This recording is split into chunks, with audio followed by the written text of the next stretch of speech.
Hello, this is Michael Modis, and this is News for This Week.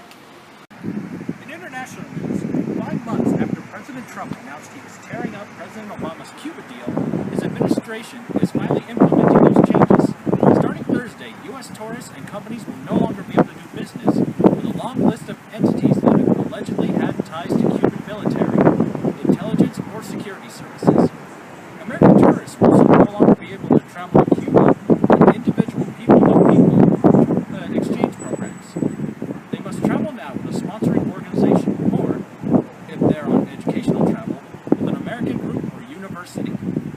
To that end, the Treasury is asking the U.S. citizens who travel to Cuba to keep their paperwork to prove they did not violate any U.S. laws, but the administration is not requiring that the travelers obtain permission beforehand, a more challenging restriction from the pre-Obama era that made it more difficult to travel. The Trump administration, however, said it wants to eliminate any American support for the Cuban government because of its human rights abuses. We do not want U.S. dollars to prop a military monopoly that exploits and abuses the citizens of Cuba, the president said in June. Instead, the White House is relaxing some restrictions on exports to private Cuban businesses in order to foster greater support for the private sector. These restrictions today take steps to bring the U.S. back to policy before Obama opened relations with the Caribbean island nation. Cuba and the U.S. still have diplomatic relations, with embassies in each other's capitals and high-level diplomats serving there. Those ties have been frayed, however, by the health attacks on U.S. personnel in Havana, which led the State Department to withdraw all but emergency personnel. The shortages have, in turn, led to an indefinite halt on visa services at the embassy in Havana, and the State Department issued a travel warning for all Americans who could also be a victim to mysterious attacks. Lockheed Martin has parlayed its 4 decades of laser technology research into $26.3 million of Air Force weapons contracts for fighter jets. A string of successful tests involved laser weapons on the USS Ponce, Apache helicopters, and other military equipment bode well for the Pentagon as the Air Force moves ahead with its Self-Protect High-Energy Laser Demonstrator Program, SHIELD for short. Maryland-based Lockheed announced this week that it will provide the Air Force Research Lab with a testable compact airborne high-energy laser by 2021. Earlier this year, we delivered a 60K W-class laser to be installed on a U.S. Army ground vehicle, Rob Afzal, Senior Fellow of Laser Weapons Systems at Lockheed Martin, said Monday in a press release. It's a completely new and different challenge to get a laser system into a smaller airborne test platform. It's exciting to see this technology mature enough to embed in an aircraft. The development of high-power laser systems like SHIELD show laser weapon system technologies are becoming real.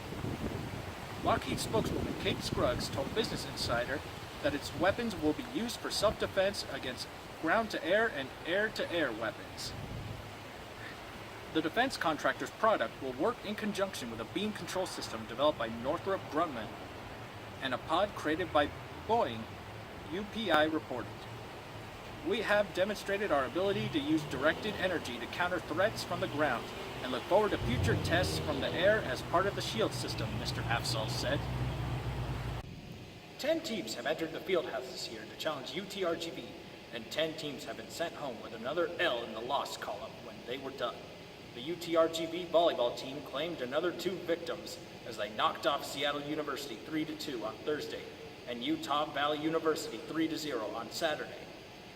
On Thursday, it took a come-from-behind effort to remain unbeaten in the fieldhouse as SU jumped up 2 sets on UTRGV. That's when the Vaqueros flipped the script and won the next 3 sets by 9, 9, and 8 points. The UTRGV volleyball team is prepared for the final weekend of regular season conference play as they visit California State University, Bakersfield at 9 p.m. Thursday, and Grand Canyon University 2 p.m. on Saturday. The games can be seen on the WAC Digital Network. UTRGV will host the WA Volleyball Tournament November 16th to 18th in the UTRGV Fieldhouse and has locked up a top 3 finish. In state news, the Texas Board of Education for the 2nd year has rejected a Mexican-American studies textbook, with members arguing this time the book wasn't expansive enough. Wednesday's vote was preliminary and a formal decision will come later, but there was no indication the board's decision will change. The Austin American-Statesman reports that one board member, Ruben Cortez, argued the panel should have given authors more time to offer textbooks after rejecting the first book last year. The board rejected the first book after experts said it was ripe with factual errors and anti-Hispanic bias. Only time will tell if Texas will find an acceptable version of the Mexican American Studies textbook. So until then, we'll just have to keep waiting. Well, that's all the news we have for this week. This is Michael Modis, wishing you all a wonderful week ahead.